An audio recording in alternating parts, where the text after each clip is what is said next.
বাংলাদেশের বিশ্বকাপ দল ঘোষণা, তাসকিন সহ অধিনায়ক টি-20 বিশ্বকাপের দল ঘোষণা করেছে বাংলাদেশ ক্রিকেট বোর্ড।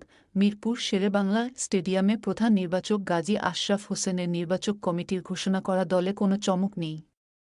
চোট শঙ্কায় থাকা তাসকিন আহমেদ আছেন দলে। তিনিই বিশ্বকাপে বাংলাদেশ দলের সহ অধিনায়ক।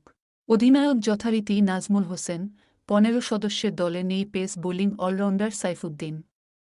রিজার্ভ হিসেবে দলে নেওয়া হয়েছে পেসার হাসান মাহমুদ ও অলরাউন্ডার আফিফ হোসেন। প্রথমবারের মতো টি-20 বিশ্বকাপের দলে আছেন তানভীর ইসলাম, জাকের আলী, রিশাদ হোসেন, তানজিম হাসান ও তানজিদ হাসান। 2021 সালের পর আবার টি-20 বিশ্বকাপের দলে ফিরেছেন মাহমুদুল্লাহ। বিশ্বকাপের আগে যুক্তরাষ্ট্রের বিপক্ষে 3 ম্যাচের একটি প্রস্তুতিমূলক টি-20 সিরিজ খেলবে বাংলাদেশ দল। বিশ্বকাপের দলে রিজার্ভে থাকা দুজনই থাকবেন যুক্তরাষ্ট্রের বিপক্ষে সিরিজের দলে। যুক্তরাষ্ট্রের হিউস্টনে যুক্তরাষ্ট্রের বিপক্ষে বাংলাদেশের ম্যাচগুলো 21, 23 ও 25 মে। সবকটি ম্যাচই বাংলাদেশ সময় রাত 9টায়।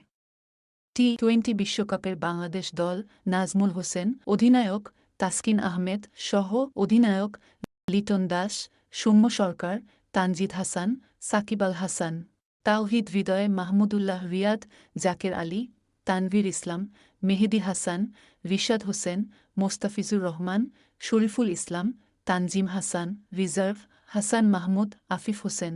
BE news, Dhaka.